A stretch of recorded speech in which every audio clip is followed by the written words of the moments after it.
Have you ever wondered how much your life is worth to the people you love the most? I used to believe that my value to my family came from my presence, from the love I gave, the time I shared, and the life I built for them. But at the age of 78, I discovered a cruel truth. Sometimes the ones you love the most only see you as a stepping stone to what they really want. My name is Rose Delacourt. I'm the founder of Maison Delacourt, a once small antique shop that blossomed into a national brand. We sold history, mirrors from 19th century Paris, hand-painted porcelain from Limoges, tapestries that once hung in forgotten chateaux. I knew every piece by heart. I ran that business with the same care and love I gave my family. For over 4 decades, I poured my soul into it. But this isn't a story about business. This is a story about betrayal. I have 2 children, Mark, my eldest, and Claire, my only daughter. They were born when the business was still in its infancy, when I was still ironing linens by hand and wrapping antiques in newspaper in the back room. They grew up surrounded by French elegance and the aroma of wood polish and fresh baguettes. They never lacked anything: private tutors, ski trips, designer clothes before they were old enough to spell couture. When my husband Lucien died unexpectedly, I carried everything: the grief, the business, the household. I never let them feel the weight of it. They were teenagers. I wanted to protect them. I believed that shielding them from struggle would make them stronger. Didn't. Last winter, on a Sunday afternoon, I slipped on the staircase in my home in Lyon. A stupid, careless fall. I was wearing silk socks. My hip shattered on impact. I remember the blinding pain, and the silence that followed. No one was home. I lay there for hours, drifting in and out of consciousness, until Marianne, my housekeeper of 30 years, found me and called the ambulance. At the hospital, they told me I needed surgery and at least 3 months of rehabilitation. Shrugged. I had survived worse. Mark flew in from Paris the next day. Claire came the day after that, still smelling of expensive perfume and city life. First, I was grateful. Their presence felt comforting. I remember the way Mark held my hand and said, "Don't worry, Maman. We'll take care of everything." I didn't realize what he meant by everything. They insisted I not return home immediately, that I needed to rest, to heal. Mark said he'd found a lovely rehabilitation center just outside Lyon. Clean, peaceful, with professional staff, he said. Claire called it a retreat. I believed them. I wanted to believe them. So I agreed. When I arrived at the facility, it wasn't what I expected. It wasn't terrible, but it wasn't home. The walls were beige. The halls smelled of antiseptic. The nurses were kind, but overworked. My room had no soul. No photographs. No warmth. Just a bed, a television I never turned on, and a window that looked out onto a bare courtyard. The first week passed quietly. I told myself it was temporary, that my children were busy managing things, the business, the house, the staff. But the second week came, then the third. No visits, no calls. Just a nurse who said, "Your daughter called yesterday. She said she'd visit next weekend." She never did. The days became long. The nights even longer. The other residents in the facility were kind, but many of them had already accepted their fate, that this place was the last stop. I wasn't ready to accept that. I still had fire in my heart. One evening after dinner, I asked to be wheeled into the common room. The nurse agreed. I wanted to sit by the fireplace. It was artificial, but it reminded me of the one Lucien and I used to sit by. 2 aides stood near the doorway, whispering. They didn't know I could hear. "Her children already moved into her place," one said. "Really?" the other replied. "I thought she'd be going back there." "No chance. They're redecorating," Sold her car too. Heard the daughters trying to sell her business soon. Wants it liquidated quickly. Froze. I couldn't breathe. My throat tightened. My hands trembled on the armrest of the wheelchair.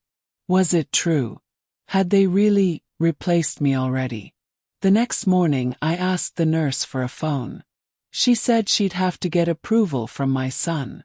That was when I knew. This wasn't about rest or care. They wanted me gone, not just from the business but from their lives. I spent that day in silence.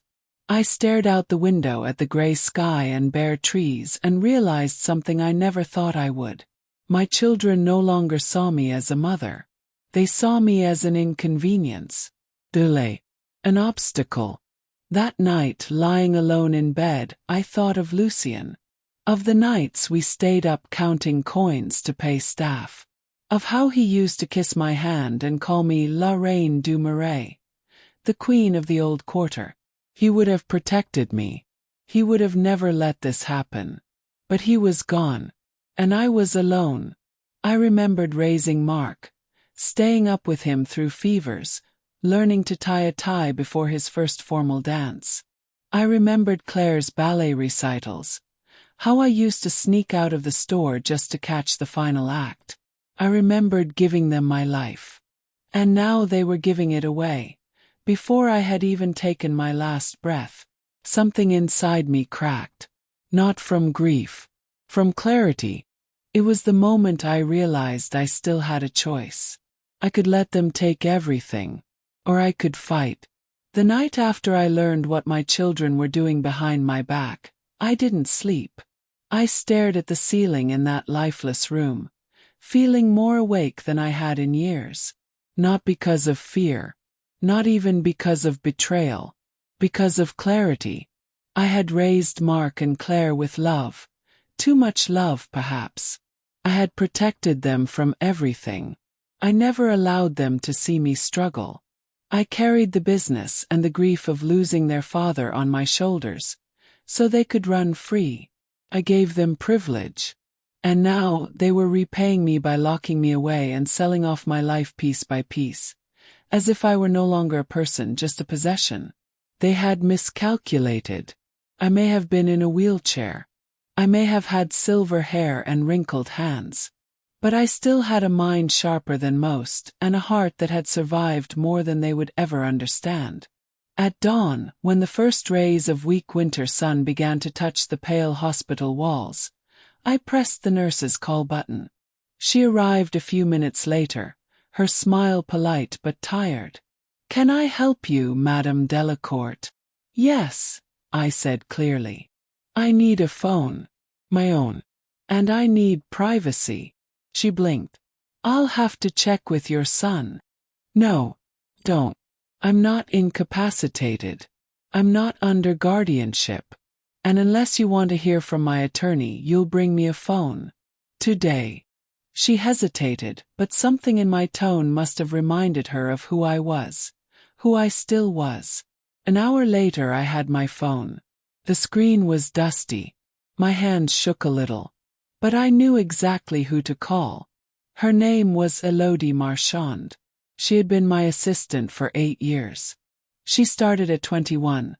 A shy, intelligent girl from Montpellier who loved antique books and wore skirts 2 sizes too big. I had mentored her like she was my own daughter. I dialed her number with trembling fingers. The line rang once. Then a voice, soft, cautious. "Hello, Elodie." Then a gasp. "Madame Delacourt." I closed my eyes, and for the first time in weeks I smiled.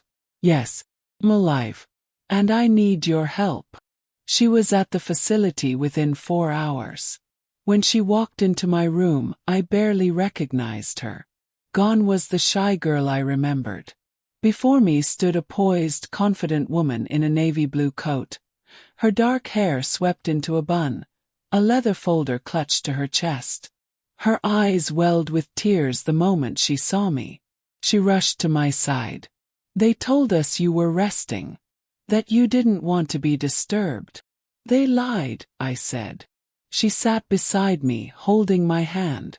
I don't know what they've done, but I'm here now. What do you need me to do? I looked at her and said 3 words. Call Jean-Luc Bertrand. Jean-Luc was more than my lawyer. He was my old friend. Lucien and I had known him since before we had children. If there was one person I could trust to help me take my life back, it was him.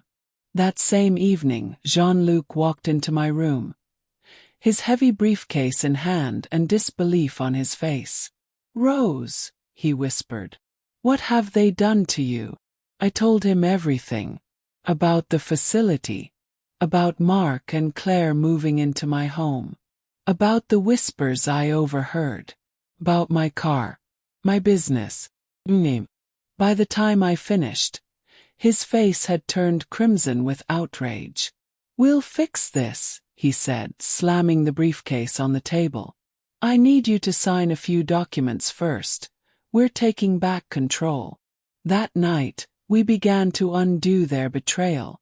The first step was revoking the power of attorney Mark had me sign after the surgery, the one he'd slipped in between a stack of hospital papers when I was barely conscious. The second step was rewriting my will. I had once divided everything evenly between Mark and Claire. My home, my shares in the company, the art, the accounts. Now everything was revoked. Instead, I began creating a trust. Not for my children. For Elodie. The person who had shown up. The person who had earned it. The person who still saw me as human. She protested at first. Madam, I can't. Yes, you can, I interrupted. You're the only one I trust to continue what I started. You'll run Maison Delacourt ethically, gracefully, just as I would. Tears slid down her cheeks. But she nodded. Over the next 2 weeks, we quietly worked. Jean-Luc arranged everything with precision. We froze my personal accounts, the ones Mark had begun withdrawing from without permission. We notified the board of directors that effective immediately, I was back in full control of my position. We drafted official letters, sealed documents, and set traps for my children, legal ones. I didn't call them. Waited. Let them be surprised. Let them feel what it was like to be excluded. And then one morning they arrived. Unannounced. Mark burst into the room first. His expression tight, forced. Maman, there you are. We've been trying to reach you. Don't lie, I said, cutting him off. Claire stepped in behind him, wrapped in a beige wool coat, diamonds glittering on her ears. Her mouth was twisted in a frown. Why haven't you returned our calls? We're worried. Worried I'd wake up and ruin your plans. Said calmly. Mark opened his mouth to speak, but I raised my hand. Sit. Both of you. They obeyed. I looked at them, my children, the people I had once lived for. You sold my car, I said. You moved into my house. You tried to sell my company. And you thought I wouldn't find out. Claire's mouth twitched. You weren't well, Mother. We were trying to help. You were trying to help yourselves. Mark leaned forward, his voice low. What do you want, Maman? More nurses. We can arrange better care. Smiled. What I want, dear son, is for you to understand something. You've been removed. From everything. Permanently. His face went pale. What? The power of attorney. The inheritance. The business. It's all gone. To someone who still remembers what respect looks like. Claire stood up. You can't do that. We're your children. No, I said. You were. Once. Mark clenched his fists. You're being emotional. We're your blood. And you bled me dry. I turned to the nurse at the door. Please show them out. They didn't scream. They didn't cry. They walked out like strangers. And I let them go. Because in that moment, I knew something they hadn't figured out yet. I wasn't weak. I wasn't senile. I was simply waiting to see who they would become when they thought I couldn't fight back. And now that I had, I was ready to start again. 3 weeks after I took back control of my life, I left the care facility. Not in a wheelchair, not in silence, and not as a discarded old woman. I left with my back straight, my cane tapping against the polished floors, and Elodie at my side. There were no flowers from my children, no goodbye card, no tearful promises of redemption. Just me, walking away from the life they tried to bury me in. My new home overlooked the Rhone River in Lyon. It was smaller than the manor I once lived in, but it was perfect. 2 bedrooms, one for me and one for Marianne, who came back the moment she heard I had been abandoned. She cried when she saw me. I didn't. I had no tears left to shed for the past. We unpacked everything ourselves. No moving company. Every photo, every antique, every letter from Lucien. Each object was a memory, and I had finally reclaimed them all. That first night I made tea and stood by the window. The river shimmered in the moonlight. The city was alive but quiet, and for the first time in years so was my soul. I wasn't afraid anymore. I wasn't anyone's burden. I was free. Meanwhile, Maison Delacourt, my first child in truth, was thriving. Under Elodie's guidance, the company had found its soul again. She made subtle but powerful changes. She brought back artisans we'd lost to budget cuts. She reintroduced the personal handwritten notes we used to include in every shipment. She even opened a small scholarship fund for young designers who couldn't afford art school. The business wasn't just surviving, it was alive. And people noticed. We started getting letters from customers, thanking us for bringing back the heart of old France. Social media was buzzing about our revival. Elodie's name appeared in Elle Decoration and Le Monde business features. I watched it all from my riverside apartment, not as an outsider but as a proud mother. Not of Mark, not of Claire, of Elodie, of the legacy she was now carrying forward. As for my children, when they received the final legal notice, they didn't call. But I know what it said did something to them. Mark attempted to challenge the trust in court. He failed, of course. Jean-Luc had ensured every page was airtight. Claire tried to paint me as unwell in conversations with old friends. But the press release from Maison Delacourt, featuring my name, my photo, and a statement in my own handwriting, put that lie to rest. They were exposed. Not publicly, not in shame, but in silence. No one took their side. No one tried to intervene. And eventually they stopped trying. The last I heard, Claire moved to Geneva. Mark took a job in real estate. Ironic, considering he once tried to sell the home I was supposed to die in. I didn't hate them. Hate is heavy. I simply let go. Sometimes letting go is the greatest form of power. That spring I began writing again. I hadn't written anything since Lucien's death. Now I filled pages every day about the business, about my life, about the women I had met in that care facility. Each story reminded me of something I had almost forgotten, that I still had purpose. So I made a decision. With Elodie's help and funding from my own personal accounts, I founded a non-profit, La Maison Invisible, the House of the Invisible, a home, not a facility, for elderly women abandoned by their families, place where they could heal, create, and be seen again. We started with one house outside Lyon, 6 rooms, full-time nurse, garden. We hosted art classes, reading circles, and even partnered with local schools for memory exchanges. Students would visit and listen to the stories of these women, and in return they'd write them down, preserving their lives on paper. Within months, Donations began pouring in. People were moved. Some even outraged, realizing how many elderly parents were forgotten in silence. It wasn't just charity, it was justice, and I felt more alive with every day that passed. One morning, I received a handwritten letter. It was from Sophie, the daughter of my late brother, Minis, a sweet, quiet girl who had gone to live in Senegal to work with an NGO. She hadn't known the full story, not until Elodie told her everything. In the letter she wrote, "You've always been my role model, Tante Rose. And now you've become my hero. You showed me that age isn't the end. It's just the beginning of another kind of fight. One for dignity, one for truth, one for legacy." I cried when I read that.